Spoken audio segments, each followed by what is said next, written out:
भगवान को लेटर लिखा है?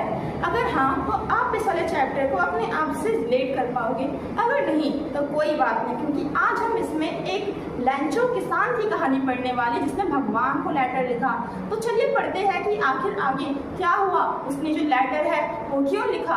तो देखिए चैप्टर का नाम है आ लेटर टू गॉड, और इसके जो ऑथर है वो कौन है? वो है वी वॉलियर लॉपेज।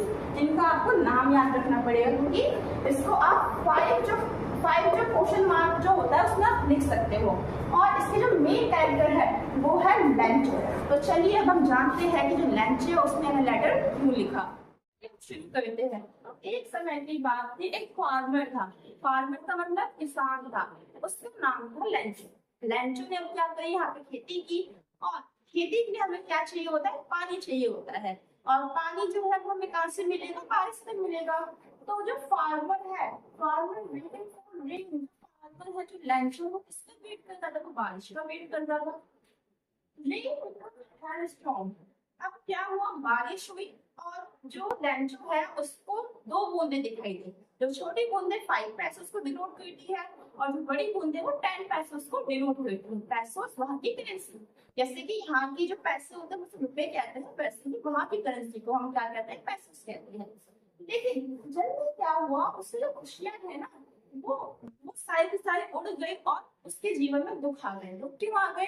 क्योंकि वो जो बारिश है वो हेल स्टॉर्म में चेंज हो गई। हेल स्टॉर्म किससे कहते हैं? जब ओले पड़ते हैं, ओले पड़ने को हम क्या कहते हैं? Hello storm. अब अगर आप भी बताओ, अगर किसी फसल में ओले पड़ेंगे तो इससे क्या होगा? जो फसल है वो खराब हो जाएगी, तो उसकी क्रॉप्स भी डिस्ट्रॉय होगी। ऐसे वो बहुत ज्यादा निराश था, उसे समझ नहीं आता कि अब वो क्या करे, क्योंकि उसके पास जीने के लिए, जीवन यापन के लिए कोई भी जरिया नहीं था, मीडियम नहीं था। तो ऐसे में जो लैंचो को लेटर टू गॉड, मतलब कि वो गॉड को एक लेटर लिखता है। फिर वो उस लेटर को कहाँ पे सबमिट करता है? पोस्ट ऑफिस पे सबमिट करता है।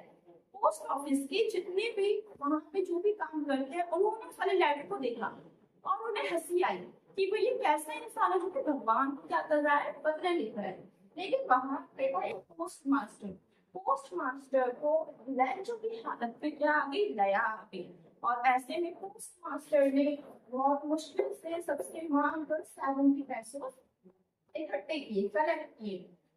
उसके बाद लैंचो आता है। कहाँ पे आता है? वो पोस्ट ऑफिस में ही आता है। पोस्ट मास्टर देखता है लैंचो गेट्स मनी। जो लैंचो है वो मनी लेता है, लेटर देखता है, और जब वो लेटर देखता है तो गुस्सा हो जाता है। तो वो क्या करता है? वो एक पेज लेता है, पेन लेता है, और उस पर गुस्से में कुछ ना कुछ लिख देता है। फिर वो वहां से चला जाता है। और जब पोस्ट मास्टर देखता है तो उसे क्या दिखता है कि जो लेटर है उसने लिखा है कि ए भगवान, अगली बार जब मैं 30 पैसे जब मुझे मेरे घर पे ही भिजवाना। क्यों? क्योंकि ये जो पोस्ट ऑफिस वाले जितने भी लोग हैं वो क्या है? वो चोर है, उन्होंने मेरे 30 पैसे चुरा लिए। तो यहाँ पे आयरनी, आयरनी की मीनिंग होता है व्यंग्य। ठीक है, तो यहाँ पे कुछ समझ में आया? जो पैसों से इकट्ठे किए, 70 पैसों पोस्ट मास्टर ने इकट्ठे किए। लेकिन लैंचो को क्या लगा कि क्योंकि उसने लेटर में 100 पैसों की मांग की थी, लेकिन उसे 100 पैसों नहीं मिलते हैं, उसे 70 पैसों मिलते हैं, और उसे लगता है कि उसके जो 30 पैसों है वो एक पोस्ट ऑफिस वाले चुरा लिए। सो आई होप कि आपको इतना समझ में आ गया होगा। अब हम आगे बढ़ते हैं और जानते हैं इंपॉर्टेंट वर्ड। तो चलिए हम जानते हैं वर्ड मीनिंग। इन वर्ड्स को अगर आप अपने आंसर्स में लिखते हो तो इससे बहुत ज्यादा इफेक्ट करता है, आपका आंसर अच्छा लगता है कि यहाँ बच्चे ने कुछ पढ़ा है। तो देखिए हेल स्टॉर्म का मीनिंग क्या होता है? ओले की वर्षा। हार्वेस्ट का मीनिंग होता है खेती करना। और कौन सा इसका मतलब होता है? अंतरात्मा। अंतरात्मा का मतलब अंदर से जो हमारी जो आत्मा जो कहती है, ठीक है, उसे हम कहते हैं। और एमिएबल का मतलब होता है मित्रवत। अब हम आते हैं अपने अगले टॉपिक पर। अब लास्ट में हमारे दो क्वेश्चन है। पहला क्वेश्चन क्या है? Why is Lencho write letter to God? जो लैंचो है वो गॉड को लेटर टू लिखता है। और सेकंड जो क्वेश्चन है वो है व्हाई इज लैंचो एंग्री? जो लैंचो है वो